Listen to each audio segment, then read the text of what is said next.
On a chilly winter morning in February 2019, 50-year-old Lori Phillips woke up in her home and found her husband missing.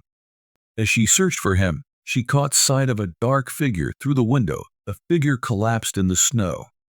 It was her husband, Mark Phillips. Lori rushed outside, but it was too late. Mark had been lying there all night, frozen to the ground. Yet, his death was not due to hypothermia. Instead, Mark had suffered severe injuries to his head and chest. "I just wish I knew he was out there," Lori later said. Today's case is another perplexing mystery, baffling details, conflicting accounts, and a potential motive involving a wife. Let's delve into the strange events of that night. Hallman, a community of about 12,000 people in northern La Crosse County, Wisconsin, still retains its rural charm despite developing over the past few decades. Just outside this town, on a county road east of Highway 35, was the property of 48-year-old Mark Phillips and his new wife, Lori.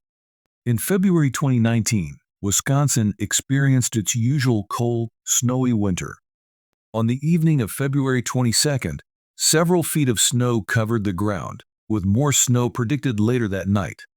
Mark and Lori Phillips, married for nearly 2 months, planned an evening out with friends. Lori, originally from nearby Winona, had invited friends Hannah Kinski and Adam Stevens. Around 7 o'clock, the group arrived at a venue aptly named the Dive Bar. After several drinks and with the hour growing late, Mark and Lori left the bar just after 1 o'clock. What happened next, after they returned home, remains unclear. According to Lori, the couple had an argument that ended when she left in their Dodge Ram pickup truck. She returned hours later, in the middle of the night, assuming Mark had gone to bed. The next morning, at about 6:30 a.m., Lori awoke after only a few restless hours. As she walked through the house, she realized Mark was not in their main bedroom. Before checking the garage for their second vehicle, she noticed a dark shape in the snow outside.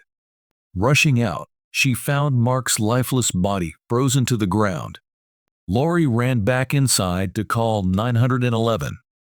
When the emergency services arrived, responding Officer Valencia took the same driveway Lori had used the night before. The path curved around the houses, eventually leading back toward the county road.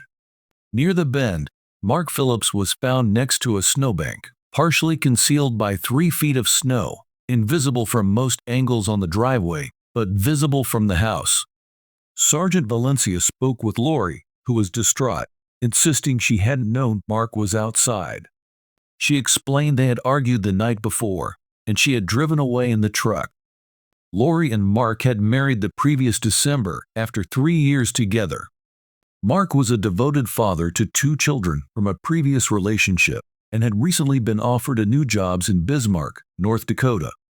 The couple was planning to move, and a trailer on their property was partially packed. However, the move was overshadowed by the events that unfolded that night. Inside the house, Lori spoke with a sheriff's deputy and explained that she had last seen her husband the night before, during an argument that led her to leave in their pickup truck. She agreed to provide a written statement recounting the events leading up to the 911 call that morning. While Lori sat with La Crosse County investigator Fritz Leinfelder, the Dodge Ram pickup was taken to a police impound lot for examination. Investigators were also interested in the home's security camera footage. Lori cooperatively provided the login credentials and explained how the system worked. There were 3 cameras on the property, one facing the door to the house, where the truck had been parked, another capturing the back door of an outbuilding, and a third directed toward the hot tub. Only the first camera was of immediate interest to the investigators, though they couldn't be certain of anything yet. As the footage was accessed and a search warrant was sought for the truck, Lori began writing her statement, recounting their evening at the dive bar, the argument with Mark, and her departure. During their time at the dive bar, they encountered an acquaintance, Scott Cundy, which seemed to upset Mark, particularly after he had been drinking. According to Lori, Mark became jealous and angry, leading to a heated exchange. Lori described how Mark, intoxicated, grew increasingly irrational and accused her of having an affair with Scott. At one point, he allegedly grabbed her by the neck, leaving visible marks, although these were not photographed by the investigators. As the investigation continued, several pieces of evidence emerged, suggesting that Mark's death was not a simple accident. Mark's autopsy revealed blunt force injuries to his torso, limbs, and head, with multiple fractured ribs and significant trauma to the left side of his head. Hypothermia was ruled out as the cause of death. Dr. Ross Reard, the forensic pathologist, concluded that Mark's injuries were consistent with being struck by a heavy object or falling from a height, although the circumstances did not support the latter scenario. Forensic examinations of the Dodge Ram pickup revealed fibers and possible hair near the truck's front right passenger tire, suspension bar, and undercarriage. These fibers were consistent with the clothing Mark wore when his body was discovered, though they could not be conclusively proven to belong to him.